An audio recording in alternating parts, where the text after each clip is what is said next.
SolveYourTech.com, your source for how-to guides and tutorials. Welcome to our How to Delete Email Signature from iPhone 14 video.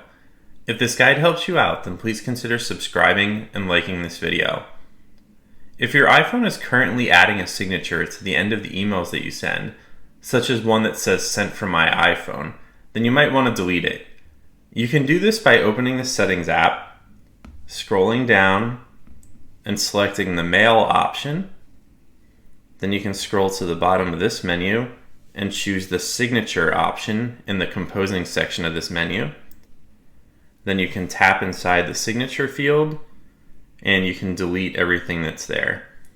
When it looks like this, your iPhone isn't going to be adding any signature content to the end of the emails that you send.